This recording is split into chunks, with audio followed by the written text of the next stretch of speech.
Hello India. मैं दूरदर्शी आप सभी को दूरदर्शी गुरुकुल परिवार में आप सभी को स्वागत करता हूं। आज के सेशन में हम बात करेंगे निबंध कैसे लिखें, इस पे चर्चा करेंगे। यदि मैं बात करूं आपके एग्ज़ाम में, तो एग्ज़ाम के पॉइंट ऑफ व्यू से ये निबंध 8 अंक के पूछे जाते हैं।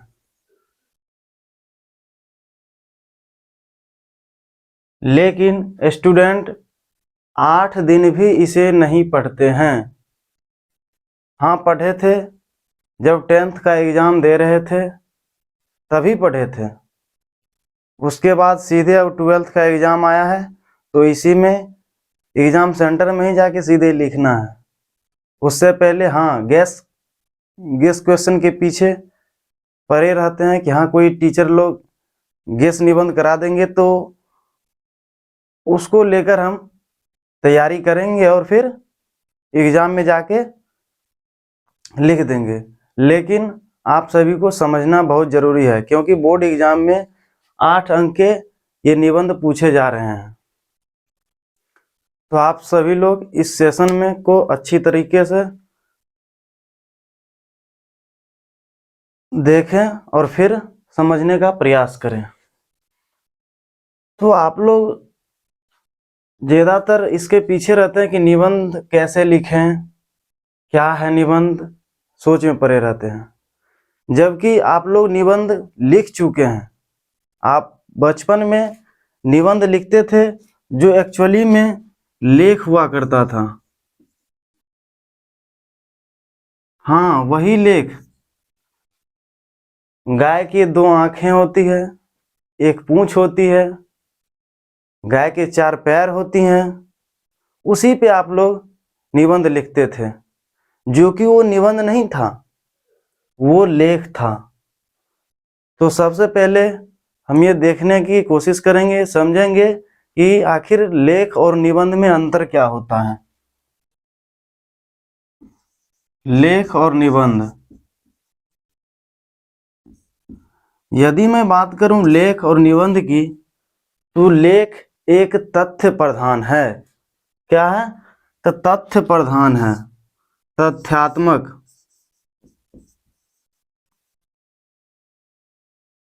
तथ्यात्मक है। जैसे कि हमने बोला कि गाय के 2 आंखें होती है, 4 पैर होती है, एक पूंछ होती है।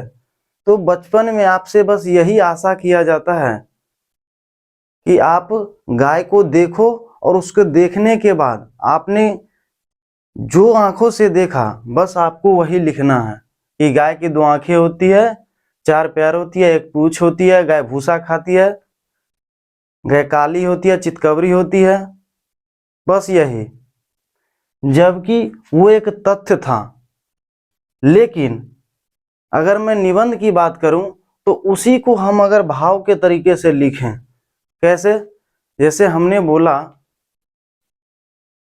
कि गाय की 2 आंखें होती हैं, और वो आंखें मानो देखने के बाद लगता है कि वो झरने के समान है, एक झील के समान है, जिसको देखने के बाद पता चलता है कि आस पास में उसके आंखों के बगल से चमक बिखेर रहा हो कुछ। वो क्या है? भाव है। तो निबंध की बात करें तो वो एक भाव प्रधान होती है, भाव प्रधान। निबंध क्या होती है? तो भाव प्रधान होती है। जैसे हमने बोला कि गाय काली होती है, गाय उजली होती है, गाय चितकबरी होती है। अब उसी को हम यदि भाव में ले जाएं, या बोले कि जब मैं गाय को देखता हूं तो उसके शरीर से मानो एक चमक बिखेर रही हो, चांदनी के जैसे, तो वो क्या है? एक भाव है।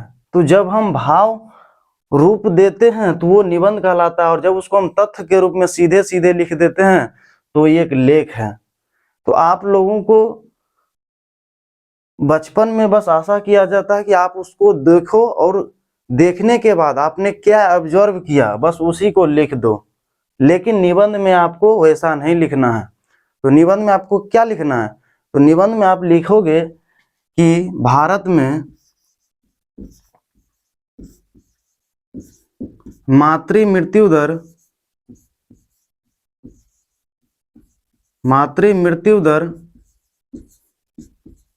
अधिक है। मातृ मृत्यु दर अधिक है। ये जो मातृ मृत्यु दर है, कहने का मतलब कि जब भारत में महिला शिशु को जन्म देती है तो जन्म देने के दौरान ही बहुत सारी महिलाओं की मृत्यु हो जाती है, जिसके कारण उन शिशु के, उन बच्चे के लालन पालन के लिए, उनके पालन पोषण के लिए हम उन्हीं गायों पे निर्भर रहते हैं और उसी गायों के दूध से हम उसका पोषण करते हैं। इसी कारण से गाय को माता भी कहा जाता है। तो वो क्या है? एक भाव है जो निबंध के श्रेणी में आते हैं और उसी को हम तथ्य के रूप में लिख देंगे कि गाय दूध देती है, तो वो एक तथ्य हो गया और वो क्या कहलाएगा? लेख कहलाएगा।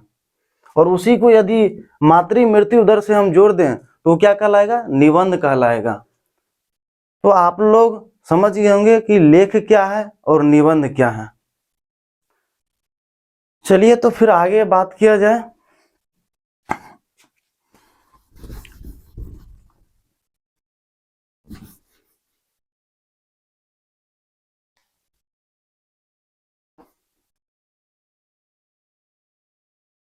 अगली कड़ी में मैं बात करूं तो निबंध आप लोगों को सबसे पहले ये सोच कर लिखनी है कि आप उसका पहले रूपरेखा तैयार कर लो।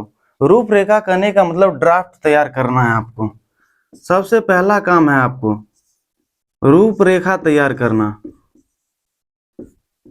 रूपरेखा ये तैयार करना जरूरी है। जरूरी नहीं है कि सिर्फ मैथ में ही रफ किया जाए, आप हिंदी में भी रफ कर सकते हो। आप पहले रूपरेखा को तैयार कर लो, उसको ड्राफ्ट तैयार कर लो कि हमें क्या क्या लिखना है निबंध में, कैसे लिखना है निबंध में। अगर वो तैयार हो जाता है, 4-5 टॉपिक बना लो, उस टॉपिक को लिख लो और फिर उस पर 4-4, 5-5 लाइन लिख दो, बस निबंध हो गया। आपसे उम्मीद ही की जाती है कि आपको 300 से 350 शब्दों में उत्तर देना है। निबंध को मात्र 300 से 350 शब्दों में ही लिखना है। आप 10th में 250 से 300 शब्द में लिखे थे, जबकि आपको 12th में 300 से 350 शब्दों में लिखना है। तो आपको सबसे पहले रूपरेखा तैयार करनी होगी। इसके लिए आप रफ कर सकते हो। तो रूपरेखा में आखिर होता क्या है? तो रूपरेखा में जैसे हमने कोई निबंध लिखा, निबंध जैसे कोई टॉपिक है, दीपावली ही ले लेते हैं। दीपावली हमने टॉपिक लिया, तो दीपावली क्या है? सबसे पहले तो उसके बारे में जानना होगा। दीपावली क्या है? दीपावली हम क्यों मनाते हैं? दीपावली कब मनाते हैं? दीपावली हम कैसे मनाते हैं? तो इन सारे टॉपिकों को हम पहले लिख लेंगे, रूपरेखा तैयार कर लेंगे और फिर उन सारे टॉपिकों पे हम 4-4, 5-5 लाइन लिखेंगे और मेरा निबंध तैयार हो जाएगा। तो हमने क्या बोला कि आपको 4 बातों को ध्यान में रखना है। क्या, क्यों, कहाँ, क्या, क्यों, कब और कैसे। ये 4 बातें आप ध्यान में रखोगे तो निबंध जरूर आप लोगों को अच्छा हो जाएगा और एग्जाम में अच्छे नंबर भी आएंगे। तो हमने क्या बोला? क्या, यानी दीपावली क्या है, दीपावली हम क्यों मनाते हैं, दीपावली कब मनाते हैं और दीपावली हम किस प्रकार मनाते हैं, कैसे मनाते हैं। बस इतना लिख दो, निबंध में आपको अच्छे अंक आएंगे। तो आप लोग समझ गए होंगे कि निबंध में यानी आप क्या है, क्यों है, कब, कैसे, इन सारी चीजों को गौर से देखेंगे तो आपका रूपरेखा भी तैयार हो जाएगा दीपावली का। तो ये एक एग्जाम्पल हमने दिया कि हाँ किस प्रकार से आप लोगों को लिखना है निबंध। तो रूपरेखा तैयार करना होगा। जैसे हमने मान लिया वृक्षारोपण ही, वृक्षारोपण निबंध ले लेते हैं। तो वृक्षारोपण जो निबंध है इस पे आपको ये लिखना होगा कि पहले तो वृक्षारोपण है क्या, वृक्षारोपण हम क्यों करते हैं, वृक्षारोपण का क्या महत्व है, वृक्षों के कटाई से क्या हानि हो रहा है, अगर वृक्ष का रोपण किया जाए तो उससे क्या लाभ होगा, वृक्ष का क्षतिपूर्ति हम कैसे कर सकते हैं, और लास्ट में हम क्या लिख देंगे, क्या इसका निष्कर्ष है, हम क्या मैसेज देना चाहते हैं लोगों को, क्या संदेश देना चाहते हैं, उपसंहार के रूप में लिख देंगे। बस हो गया। क्या हमने बोला कि वृक्षारोपण क्या है, तो यानी भूमिका पहले हम लिख देंगे। फिर वृक्ष का महत्व, वृक्षारोपण हम क्यों करते हैं, यानी वृक्ष का क्या महत्व है, तब तो हम वृक्षारोपण करते हैं, तो वृक्ष का महत्व लिखेंगे।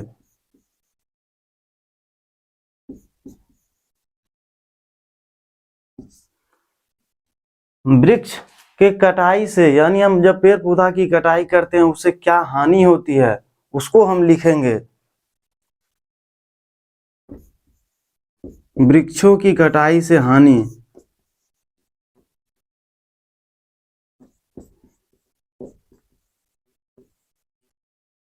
उसके बाद वृक्ष का फिर जब कटाई हो रही है, हानि हो रही है, तो समाज पे सामाजिक मुद्दा बना हुआ है, तो फिर उसको हम क्या करेंगे, तो क्षतिपूर्ति भी तो करेंगे।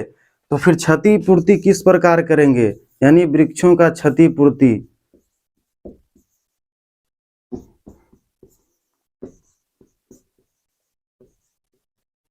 इन सारी बातों को आप लोगों को ध्यान देने की जरूरत है। भूमिका, वृक्ष का महत्व, वृक्षों की कटाई से हानि, वृक्ष का क्षतिपूर्ति, और लास्ट में हम निष्कर्ष लिख देंगे, कंक्लूजन लिख देंगे, क्या मैसेज देना चाहते हैं वो लिख देंगे। बस हो गया। उपसंहार, जिसे आप निष्कर्ष कहते हो, संदेश हो गया, मैसेज, बस हो गया। आप 4 से 5 टॉपिक लिख दो, आपका निबंध तैयार हो जाएगा। प्रत्येक टॉपिक में आप 4 से 5 लाइन लिखते जाओगे तो हमें नहीं लगता है कि आप लोग 300 से 350 शब्द में लिखेंगे, उससे ज्यादा ही हो सकता है, उससे कम नहीं होगा अगर इन सारे टॉपिकों को कवर किया जाए। जैसे भूमिका ही है, तो भूमिका क्या है, वृक्षारोपण, यानी हम वृक्ष क्यों लगाना चाहते हैं, वृक्षारोपण क्यों आवश्यक है, इसके बारे में देखेंगे। हाँ, इसमें आप लोग अगर किसी लेखक का, किसी कवि का कोई पंक्ति याद हो, कोई कविता का 4 पंक्ति याद हो, तो उसको लिख दें, तो जिससे क्या होगा कि आपको एग्जाम में जो भी वीक्षक होंगे, ये परीक्षक, कॉपी चेक करने वाले, वो अच्छे से आपको नंबर देंगे। क्योंकि आपको निबंध इस प्रकार से लिखना होगा कि निबंध को देखे और लास्ट तक, यानी जब हम शुरुआत कर रहे निबंध को तब, और फिर निबंध के अंत तक आपको परीक्षक को बांध के रखना है। बांध के कहने का मतलब आपके निबंध में वो कसौटी होनी चाहिए। निबंध का कसौटी ही होता है कि आप परीक्षक को अंत तक अपने प्रभाव में बनाए रखो, यानी आपको निबंध, आपके निबंध को अच्छे से पढ़े, तभी आपको निबंध में पूरा का पूरा मार्क्स मिलेगा, अच्छे अंक ला पाओगे। तो उसके लिए जरूरी है कि आप जब शुरुआत करें तो किसी घटना से शुरुआत करें, जैसे आपको दे देगा विज्ञान के चमत्कार पे। कहने का मतलब क्या है, आप या तो किसी घटना से शुरू कर दो, जैसे वृक्षारोपण है तो इसमें आप ये भी शुरुआत कर सकते हैं कि वृक्षारोपण जो है, इसमें कुंवर नारायण का एक पंक्ति है कि धूप में, बारिश में, सर्दी में, गर्मी में हमेशा चौकन्ना अपनी खाकी वर्दी में। आप 10th में पढ़े होंगे, एक वृक्ष की हत्या में वृक्ष के बारे में बताए थे कुंवर नारायण कि धूप में, बारिश में, सर्दी में, गर्मी में हमेशा चौकन्ना अपनी खाकी वर्दी में। अगर मैं इन पंक्ति को लिख दूं तो भूमिका तैयार हो गया, गागर में सागर हो गया, आप कम शब्दों में ज्यादा बता दिए। तो आप ये भी प्रयास करें कि किन्हीं लेखक का, किन्हीं कवि का अगर आपको पंक्ति याद है तो उसे लिख दें। जरूरी नहीं है कि उनके नाम भी लिखें, आप पंक्ति को ही डायरेक्ट लिख दें, यदि नाम लिखें तो बहुत अच्छी बात है। उसी तरह आप उस पंक्ति को बस एक ही जगह नहीं, आप प्रभाव अगर ऊपर में बनाए हैं तो नीचे तक बनाए रखें। नीचे तक बनाए रख कहने का मतलब है कि आप ऊपर में पंक्ति लिखें तो बीच में भी पंक्ति लिखे, नीचे भी पंक्ति लिखे, यानी 5-6 टॉपिक में 2-3 कविताओं का पंक्ति होना चाहिए। 2-3 जगह 3-3 4-4 लाइन की कविताओं का पंक्ति होगा, तभी आपको फुल मार्क्स मिलेगा। तो जैसे वृक्ष के क्षतिपूर्ति के संबंध में कुंवर नारायण ने लिखा है कि यदि बचाना है नदियों को नाला हो जाने से, जंगल को मरुस्थल हो जाने से, मनुष्य के जंगल हो जाने से, तो वृक्ष के कटाई के जगह रोपाई भी जरूरी है। क्योंकि पता है कि मनुष्य जब जोर लगाता है तो पत्थर भी पानी हो जाता है। तो यदि हम लोग सोच लें कि वृक्ष अगर कट रहा है तो उस रेशियो में हम लगाए भी, सड़क के आसपास लगाएं, अपना बाग बगीचे में लगाया जाए, अपने जन्मदिन पे एक जरूर पौधे लगाएं, पेड़ पौधे, तो जरूर है कि वृक्षारोपण अच्छे से होगा। और सबसे जरूरी बात तो ये है कि ये हमें प्राणवायु ऑक्सीजन देती है, जो कि हमारे जीवन के लिए सबसे बड़ा जरूरी है। तो आप समझ रहे हैं कि वृक्षारोपण का क्या महत्व है। महत्व में जैसे वृक्षारोपण में केला हो गया, तुलसी हो गया, इन सारे पौधों का लोग पूजा करते हैं, उनमें आस्था रहता है लोगों का, तो उसका महत्व भी है। आप उसके लाभ को देख सकते हो कि पेड़ से जो भी दवाइयाँ औषधि के रूप में पेड़ का प्रयुक्त होता है, उससे फल मिलते हैं, हमें अनाज के रूप में मिलता है। तो पेड़ पौधे से बहुत सारे लाभ हैं। उसके बाद यदि मैं बात करूं उपसंहार में, निष्कर्ष में, क्या मैसेज दोगे, तो सबसे पहले तो मैं मैसेज में आप लोग भी बोलोगे कि वृक्षारोपण आवश्यक है। वृक्षारोपण करने के लिए मैं समाज में जागरूक लोगों को करूंगा। और क्या कर सकते हैं, समाज में ये भी कहेंगे, खास करके युवा वर्ग के लोगों से, कि भाई दिल लगाने से अच्छा है कि पौधों से लगा लो। अरे ये घाव नहीं, छांव देगा छांव। तो क्या कहने का मतलब है, आप बस जो आपका विचार है, जो आप में उबल रहा है विचार, उसको तथ्य के साथ अपने भाव को, अपने विचार को भाव के रूप में प्रकट करते हुए आप लिख दें, जिससे आपका निबंध आकर्षक हो जाएगा। अगर जब आपका निबंध आकर्षक होगा तो आप अच्छे तरीके से उसको लिख लोगे। जैसे आपके अगर कॉपी की मैं बात करूं,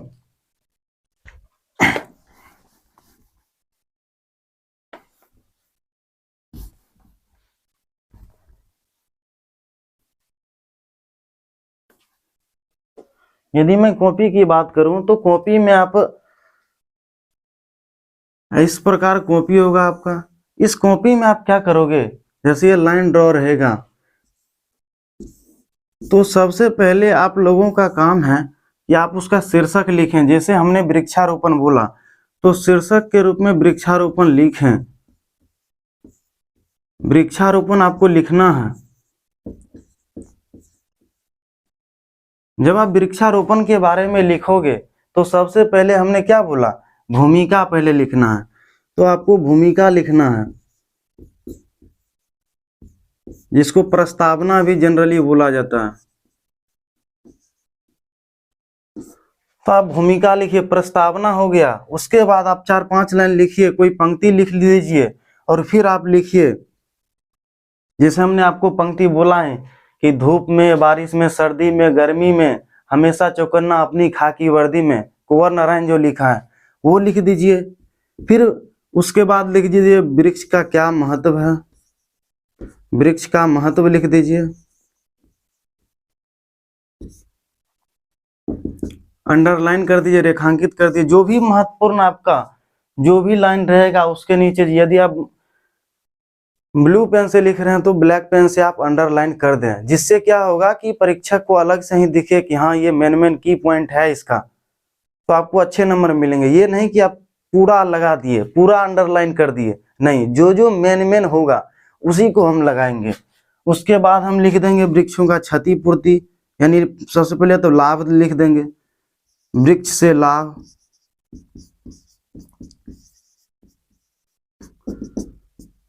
हो गया। उसके बाद ये आपको कम से कम 2 पेज लिखना है निबंध। निबंध कम से कम आपको 2 पेज लिखना ही है। उसके बाद हम क्या करेंगे, 3 टॉपिक हो गया, फिर लिख देंगे वृक्षों से क्षतिपूर्ति, वृक्षों की क्षतिपूर्ति।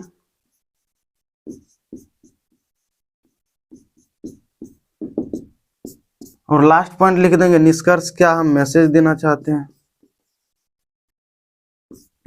हो गया, यही निबंध है।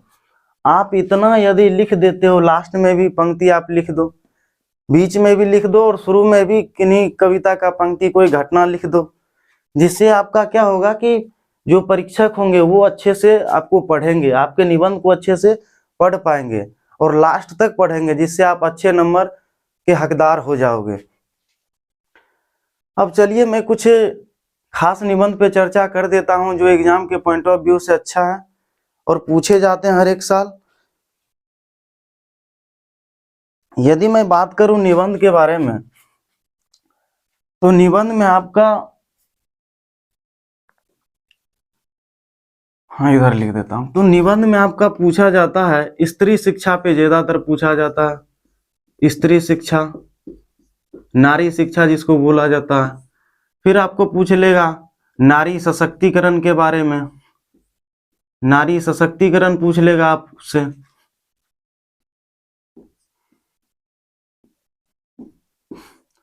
आपसे पूछ सकता है वृक्षारोपण, तो हमने बता ही दिया, महत्वपूर्ण है। स्त्री शिक्षा, नारी सशक्तिकरण, वृक्षारोपण हो गया। उसके बाद यदि मैं बात करूं तो कोरोना वायरस हो गया,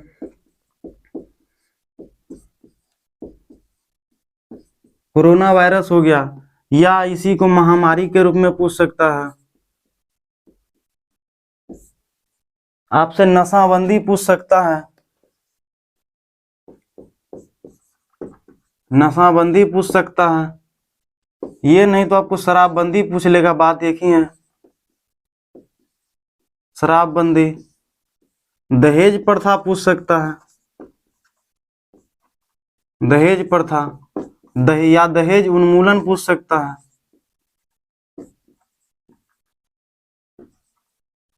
दहेज उन्मूलन पूछ सकता है। तो इन सारे टॉपिकों को आपको पढ़ना है। जैसे हो गया स्वतंत्रता दिवस, आपसे पूछ सकता है, स्वतंत्रता दिवस पूछ सकता है आपसे। स्वतंत्रता दिवस के बाद आपसे ये भी पूछ सकता है बेरोजगारी के बारे में, बेरोजगारी, ये पूछ सकता है इंटरनेट और विद्यार्थी।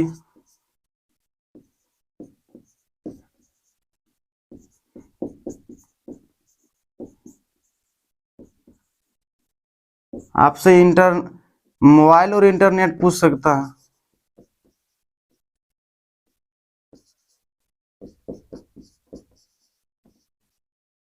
तो ये सभी जो टॉपिक है निबंध के, ये महत्वपूर्ण है। आपसे उम्मीद है कि आप लोग ये निबंध एक बार लिखेंगे और मैं अपना नंबर दे देता हूँ, इस पे व्हाट्सअप कर देंगे जिससे मैं चेक कर सकूं, और जो भी उसमें सुधार होगा मैं आपको बताने की कोशिश करूंगा। तो ये नंबर नोट कर लीजिए, मेरा व्हाट्सएप नंबर है 9142556467। इस नंबर पे आप निबंध लिखकर हमें व्हाट्सएप करें और मैं चेक करूंगा और आप लोग को बता भी दूंगा।